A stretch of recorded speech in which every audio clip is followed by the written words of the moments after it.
Hello and welcome back to Blackphoenix Entertainment.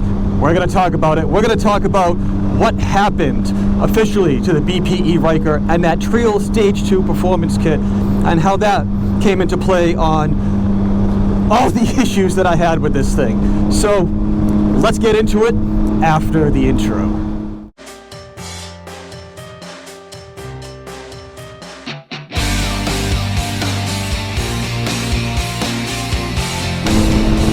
So, I did it. I did this. I went on ahead. I have some videos in the past. I did the Stage 2 clutch kit from Treal Performance. What that does is it changes the weights in the arms in the CVT clutching to increase the RPMs, to increase the torque, and increase the horsepower. It's done in off-road. It's done in a lot of these type of performance CVT vehicles. Now, that being said, I read about it, did all this, as much research as there was out there to look at for the Rykers, and there wasn't much, which should have been a red flag for me, because I feel like I ended up being a guinea pig for this, as in putting the most mileage and the most testing on one of these clutch kits in a real world environment. So let's break this down a little bit. Let's talk about what happened. First of all, install went fine, everything worked. I definitely felt the increase in power, all of that was fine. We're talking 3,000 miles later on an upgraded belt on a clutch kit. The belt just decides to grenade itself and destroy all the transmission housing and all that. All those that black plastic thing that's right under the gas tank here, that's where the clutches are. It destroyed all of that. Everything internal, everything. So I had to order all those parts and do that, new belt. All that. The clutches themselves were fine. I had a shop look at them, and I had a shop take out the Stage 2 kit, put the stock clutching back in, and where we are now, which is fine, and it works, and I'm happy. So what happened? Basically, well, multiple things happened. First of all, the reason why it grenaded itself is it overheated and just exploded. Like, not snapped, not anything. You saw these pieces. It just literally broke into a million different pieces, which then the force blew apart everything around it, so you get the damage that you get, which luckily, that's all it was. It was the belt and all the plastics. It was an absolute pain in the ass putting it back together. You can see from my previous video, but I did it. It's working. Everything is working, and we're good. So I went on the forums. I was like, all right, has this ever happened before? Where does it usually happen? Off-road vehicles. So I went on some off-road Can Am forums. They're like, yeah, we've had belt, grenade and stuff like that usually, and they're doing the same kitting and stuff like that, and those are actually making much more power than the Ryker does. Some of those side-by-sides and things like that make a lot of power, and they're in dirt, they're mud, and they're heating them up and all that stuff. So I'm like, all right, that kind of makes sense. And you're not putting as many miles on those. Like, what do you, I don't know, guys who do trails and stuff like that, like how many miles, or like, if you're doing like desert riding or wherever you are, I don't know how many actual miles you put on those off-road vehicles at a time before you start doing maintenance. But so I'm like, all right, whatever, that makes sense.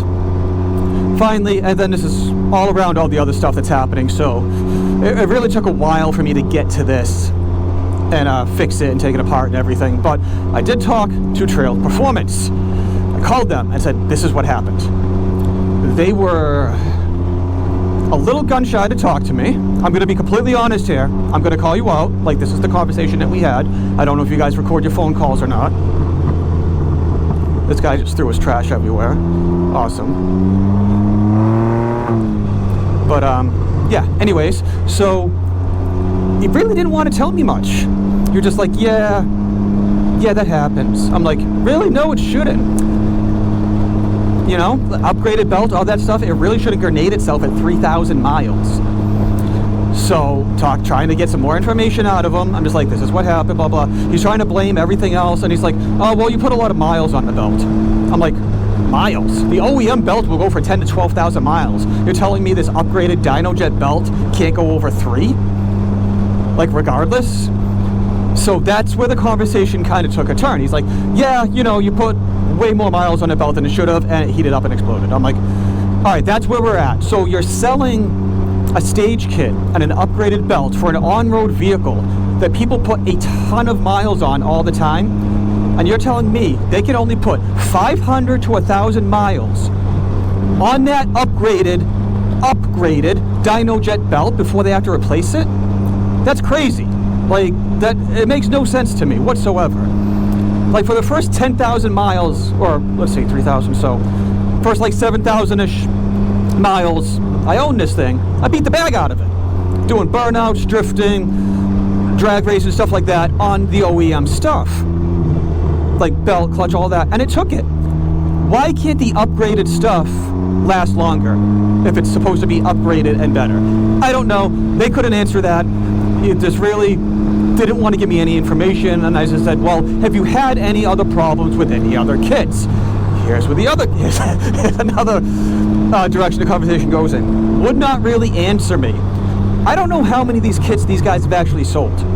Like, I know some YouTubers have them, like some, you know, whatever, for marketing and stuff like that. I know the drag racers run them, which is whatever, it's your own team. Has any regular person like myself, who daily commutes their Ryker and puts down these miles, bought one of these kits? That's what I wanted to know. And he could not answer that. So again, that's why I said at the beginning, I think I'm the guinea pig. I think, like, they took everything that I said and they're like, hell no, this is not good. I don't know if they've updated their site. I didn't even look at it yet. But there's got to be a warning on there saying you cannot go over 1,000 miles on this belt. Like, it just has to be. If you buy these stage kits, do not go, no matter what belt you have. I don't know. Again, the information is vague and they don't want to give up the information, so I don't know. But don't go over 1,000 miles, which again, if you have a Ryker and you're riding it like I do, that's useless. Like 1,000 miles, I could do 1,000 miles in 2 weeks. And then I got to go spend all that money and the labor to clamshell this whole, oh, that's a lot of geese. Clamshell this whole thing again and don't know. It's not worth it. So that's why I put the stock clutching back in, put the OEM belt back on, and I'm good to go because I don't want to deal with that. The power was fun. Don't get me wrong. It worked. It 100% worked.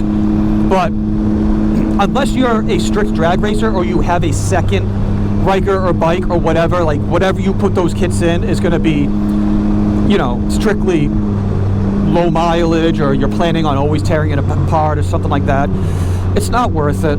Like, again, there's more ways to make power, and like more reliable ways to make power. You know, you got that triangle of cheap, reliable, and whatever else it is. I'll put the triangle up here.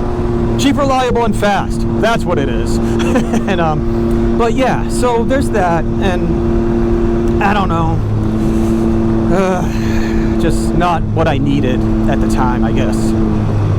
So I'm just gonna leave it at that. Like, really, that's basically what happened.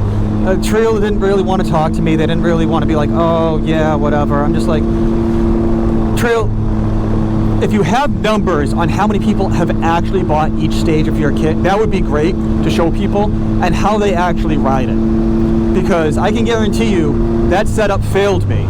Like, it failed a daily riding Ryker, commuter, all of that. Regardless of all the other burnouts and heat and stuff like that, like, it failed. Like, there's no other words for it. But anyways, we are gonna move on. Everything is up and running. Everything is good. And we're gonna keep moving on the way that I move on through crap. So, do all the fun YouTube stuff. Do the liking, do the subscribing. Go down there in my description. Check out all the cool discount codes and stuff like that I have from BLRtuning and Ironside Customs. And of course, if you want to save the kittens from Moby Kit Rescue, you can buy some merch or ask me about hats, because I still have some as of me making this video. And all that money will go to them to save the kittens. I want to make sure I don't die in this intersection here. Whee. Oh yeah. Oh, that feels good. And anyways, that's it. Thank you for rocking with the flock. I'll see you guys on the next one.